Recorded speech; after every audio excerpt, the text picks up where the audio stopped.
Jessica, Yeah. wow. So as an entrepreneur, single mom, how do you deal with the demands and responsibility with two things that demand a lot of our emotional, physical, spiritual energy?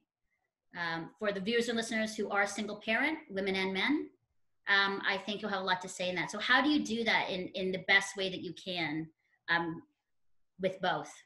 Right. That's a really good question. And it actually is something that I've really considered over the last little while, especially with COVID.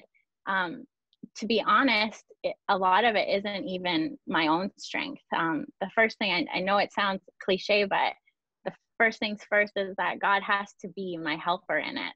And if he isn't, then I'm stumbling to do everything on my own, and it just never works out the way that I want it to. But another big part of it is the people who I surround myself with. I have a lot of really good help and support. And I think in times, especially like this, or with managing a family and a business, it's important to have a good team and cheerleaders, people who can see things outside of how you see your current situations or circumstances. And so that for me has been really key. And it's just true. It's just the women who have come around me and lifted me up, helped me to see things beyond what I could even see. God's been really teaching me about dreaming. And I think that especially as single parents, we put ourselves in a box of maybe not seeing things beyond our circumstances. So God has just been teaching me to look beyond, and it helps to have people around me who can speak things into me or to tell me what they see in me, because sometimes it feels really limited as an entrepreneur and as a single parent. So, wow, I love that. As a single parent, I think, wow, what would you say is really important for us as people who are not single parents should know? How can we best support this whole sort of people group of across North America, Canada, the world that are single parents? What would you say, Jessica? Like, how can I help and support you?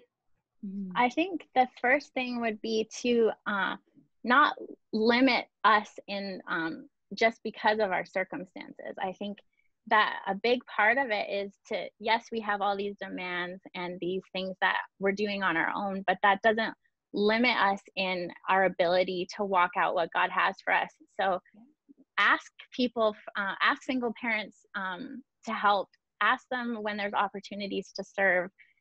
Be looking for those things for them too, because sometimes, because we're so busy and because our minds are so focused and because sometimes we feel alone, we have a hard time seeing outside of that. And so help us with that. Tell us when there's somewhere to serve, or for me, it's been a lot of times people telling me like, there's this opportunity for you, Jessica.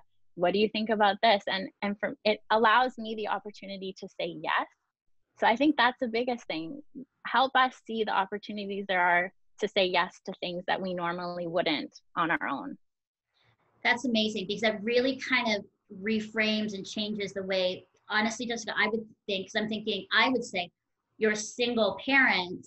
I put that label on you and then assume that you're too busy, overwhelmed, and that you couldn't do anything. So then I would then not ask you based on things that actually I don't know. And what you're saying is completely, I haven't heard that, is different than what I have assumed. Yeah, I think that for me, I've been so lucky, like I said, because of the women that I have around me, and even the people like that are really close in my life, my boyfriend, my family. They've really encouraged me to step outside of what I see on my own. And so when we allow other people to come in and show us what they see in us, especially as a single parent, it really helps to promote us to spaces and places that we wouldn't be able to see on our own. That's amazing. Beautiful. Thank you for that. That was really encouraging and so good for us to hear. Thank you. Yeah.